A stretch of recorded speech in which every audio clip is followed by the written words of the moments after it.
World Press Freedom Day is an annual celebration of press freedom observed every May 3 and whose main celebration is organized by the United Nations Educational, Scientific and Cultural Organization, UNESCO. It serves as a reminder to governments on the need to respect their commitments to press freedom, and it is also a day of reflection for media professionals about issues of press freedom and professional ethics. The theme for this year's commemoration is Journalism Under Digital Siege, and it not only highlights the ways that endanger journalism, but also the consequences of all this on public trust over digital communications. World Press Freedom Day was proclaimed by the UN General Assembly in 1993 following the recommendations of UNESCO's General Conference in 1991. Meanwhile, media stakeholders in Ondo State have advocated a review of relevant laws in the country to guarantee press freedom. The call is coming as the global community marks the 2022 World Press Freedom Day to raise awareness on the fundamental principles of a free press. Osrc's Richard Ilesomi has more.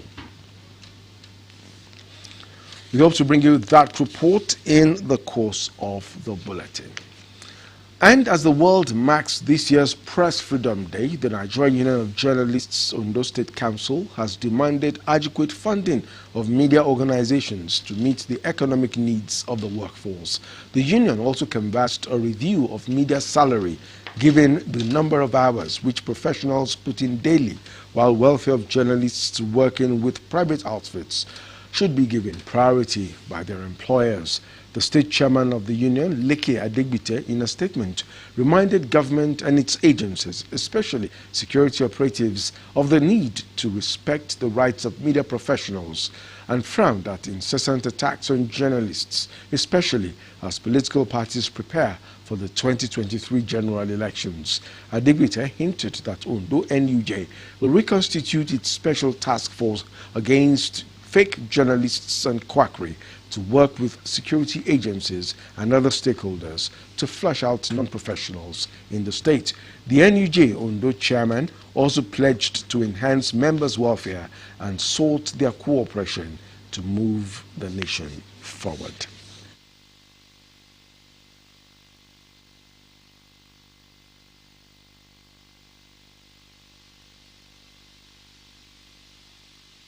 We now return to the story on media stakeholders in Ondo State advocating a review of relevant laws in the country to guarantee press freedom.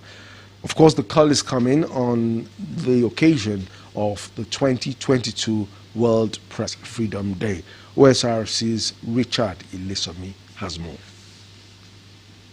Nations Organization set aside May 3rd of every year as World Press Freedom Day to celebrate fundamental principles of press freedom and to pay tributes to journalists who lost their lives in the course of duty. Journalism is a risky profession that exposes practitioners to dangers, including death, as evidenced in the number of journalists killed in the line of duty every year. The 2022 observance of the day affords the global community and practitioners in Ondo State to assess press freedom and its impact on practitioners. Chairman of Nigeria Union of Journalists Ondo State Council, Leke Adegbite, called for the removal of laws undermining press freedom in the country. Cannot be no democracy across the world can grow without free press.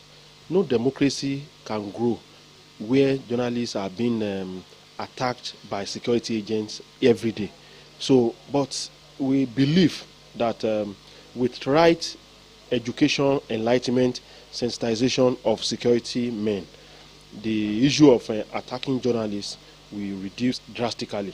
Another journalist, Bolu Oluesho, who admitted that the press enjoys some measure of liberty in the current dispensation, called for tackling of digital siege on journalism profession. With what happened to some of our colleagues, like the guy in Abuja who got missing and his body was found, we were somehow skeptical about the freedom per se But at least to a certain extent, we could express ourselves by telling the populace whatever happened in the government circle and even in the society as well. In a phone interview with Osrc, a media expert, Akinya Kingbulu, craves for amendment of extant laws incapacitating the media. Proclaimed as a Global Day in 1993, the theme of this year's commemoration, journalism under digital siege. Richard Lesomi, Osrc News. At 7 on Osrc television, you can also watch us live on our website www.osrc.ng or follow us on Facebook OSRC TV Ondo, and on YouTube you can subscribe to our channel OSRC TV Ondo. Stay with us.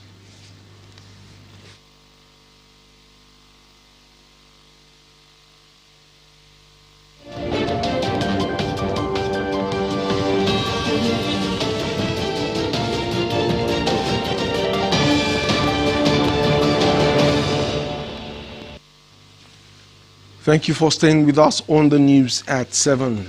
The governor of Ondo State, Oluwarotimi Akeredolu, has pledged to continue supporting empowerment of the youth in the state. The governor, who spoke at the 11th graduation and 12th matriculation of the Center for Women and Youth Wellbeing and Advocacy in Obaile, Akure, in collaboration with Olojuola Fagbemi Foundation, said his administration is committed to ameliorating the high rate of unemployment among the youth. Bisola Aluko reports that the program is an annual initiative which empowers the youth with skills for sustainable livelihood. The report is presented from our studios. It's with delight the graduates of the Women and Youth Wellbeing and Advocacy received equipment for various skills learnt and scholarship at the 11th edition Olojuola Fagbemi Foundation in Obaile, Akure. Governor Akeredolu was represented by a special advisor on entrepreneurship, Mr. Sumiswant Francis, applauded the foundation's initiative aimed at training the youth to adequately equip them for self-sustenance. The foundation is the knowledge, the impact, the training that has been given to them, and I'm very, very impressed on the strategy and the implementation program by the foundation. And of course, after the training, they've been able to give these guys a kickstart to the entrepreneurial journey. So I want to commend the organizer, I want to commend Chief Mrs. Stella, and I want to commend everybody who is working with her and making this a reality. The founder, Mrs. Koshimani Kolawole, who noted that the initiative was born out of passion to take unemployed youths off the streets, said the foundation is ready to partner with relevant stakeholders with the aim to accomplish its objective. Up to date, 450 unemployed youths have been trained by WOWA and equipped by Olojuola Foundation as a collaborative effort between the two with the following skills: fashion design, computer, hairdressing, barbing, alimango, tiling, bricklaying, auto mechanics, baking and decoration, shoe and bag making, welding, makeup artists, photography, knitting, and monogrammy. Certificates of completion and equipment like sewing machine, air dryer, computers, among others, were presented to the graduates. Some of the guests, including the Permanent Secretary of Ministry of Women Affairs in Ondo State, Foluke Daramola, who commended the foundation, called for its initiative of improving their access to resources and transform their lives, tasked the well-meaning Nigerians to emulate the act. Shows to magnanimity of the founder, the initiator of the foundation, towards making our youth employed, and giving them a source of livelihood, making them relevant in the society, and of course, giving hope to the hopeless. The beneficiaries appreciated the foundation for the kind gesture, which they said could improve their quality of life. Just like how I've been favored, so I would like to help the young one. I want to bring the best out of it by making use of the equipment, to do one or two things. I desire to build myself up and to train others. 58 graduates with various skills, while 50 youths were matriculated for the next phase of the training, and 3 female tertiary institution students were awarded scholarships. Still talking about empowerment, women empowerment has been recommended as a veritable tool for reducing poverty in the Nigerian society. The wife of the Ondo State Governor, Chief Betty Anyanwu Akeredolu, gave the advice during the Mother's Day celebration by Catholic Women Organization of St. Francis Xavier Catholic Church, Owo. Government House correspondent Omoriola Ongbeji reports that Chief Anyanwu Akeredolu was also inducted as a member of the Catholic Women Organization of the parish.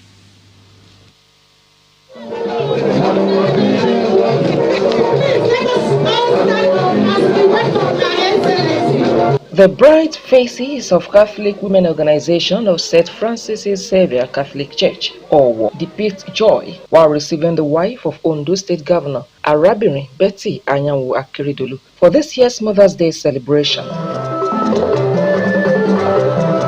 Choreography, march past, poetry and cultural dance were among the activities on display to entertain the governor's wife alongside other dignitaries. The parish president of Catholic Women Organization, Susan Obi, appreciated God for the unending love towards them over the past 1 year and highlighted the organization's missions towards making life bearable for citizens. We intend to empower some of our widows.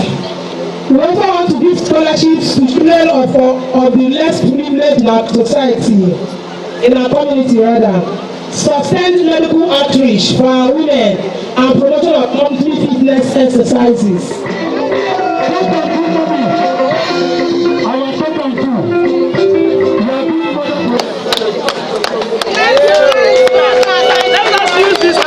Receiving the honor, Mrs. Anyanwu Akeredolu said the importance of women in any society cannot be overemphasized, soliciting support for women vying for political offices in the coming elections. She also canvassed support for women and the needy, noting that if well taken care of, society will be a better place. When a woman is well off, the entire family is well off. And that's why we say, train a girl child, you don't want, you train a nation. So with these few words, I want to encourage all of us here as women to support fellow women. And let me also add here very quickly that some women are also coming on board in Ondo State. Yes. When the time comes, you people should vote for them. Yes, women o'clock. What is the time? Women o'clock. The theme for the 2022 celebration is Women Breaking Barriers in Service of the Family, the Church, and the Community. Omoriola Ongbeji, Osrc News. The Independent National Electoral Commission has hailed the resilience and contributions of Nigerian workers to the development of the nation. INEC Chairman Mahmoud Yakubu, in a statement to celebrate this year's May Day, said workers had contributed tirelessly to the country's stability despite its challenges. Professor Yakubu commended workers for supporting the reforms in the electoral system and called for their support towards ensuring that elections conducted by the Commission get better, freer, and more credible. Today sees the end of the public holiday declared by the federal government for workers to mark May Day and enjoy Eid al-Fitr. Workers in organized private and public sectors are due to resume work tomorrow, Wednesday, May the 4th. A statement by the Minister of Interior, Rauf Aregbesola, had conveyed the federal government's messages declaring Monday and Tuesday as public holidays to mark the two events. Civil servants in Ondo State are expected back at their various duty posts tomorrow to attend to government business in ministries, departments, and agencies. Journalists in Uganda say it is increasingly hard for them to do their jobs because of the government crackdown on dissent. Human rights groups say it is part of a long-running expression of critical voices in the country. Juliet Buna reports. For these journalists, working in Uganda is frustrating and sometimes dangerous. In March, the Independent online TV station was raided by security officials Journalists were arrested for what the government called cyber stalking and offensive communication. Some say they were tortured before being released on bail. Anything in regards to broadcast was taken. Anything in regards to office equipment, from computers to even mere paperwork, even mere receipts for fuel. I mean, everything was taken. That's why literally we closed, because as we move around you find, in fact, I am sure you saw our team, as idle as it seems at our reception. We do not do anything. Rights groups accuse President Yoweri Museveni's government of silencing critics. Museveni has been in power since 1986. The opposition said he has become increasingly authoritarian, cracking down on voices of dissent and harassing independent media outlets.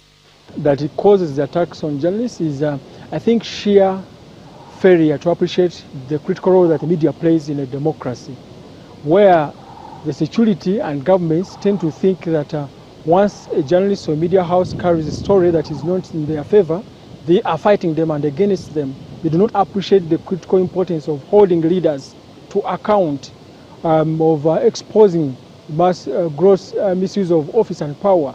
Uganda's government says it is not trying to muzzle the press, but journalists can't be allowed to publish false news, commit libel and fuel incitement. They are not going to ignore a media house or journalists just because they are. So you're talking about incidences of crime and the security forces going in there, but it's not targeting the journalists. But some journalists in Uganda feel the state is targeting them, and they say more needs to be done to respect people's rights to freedom of speech and expression. Juliet Buna, Osrc News. We move on to sports. Nigeria's foremost table tennis player, Aruna Quadri, has hit the top 10 in the latest ranking released by the International Table Tennis Federation. Aruna Quadri has spent the last 1 year notching up a string of finishes inside the top 8 while being one of the most active on the world table tennis scene. With the new ranking, he has become the first Nigerian or African to be rated in the top 10 of the world ranking. Chinese players occupy the top 3 of the ITTF world ranking. And now to end the news at 7, another look at the major stories. Chairman of the Southern Governors Forum and Governor of Ondo State, Oluwarotimi Akeredolu, has advocated equity, fairness and justice as catalysts for Nigeria's prosperity. The collaborative networking among security operatives in Ondo State has landed another 37 suspected criminals in police net. As a fallout of this year's May Day celebrations, the Independent National Electoral Commission has categorized workers as one of the propellers of the nation's development. And from the foreign scene, we told you that Ugandan journalists have drawn global attention to increasing government censorship. That's it on the news at 7. Thank you for being a part of it. Good evening.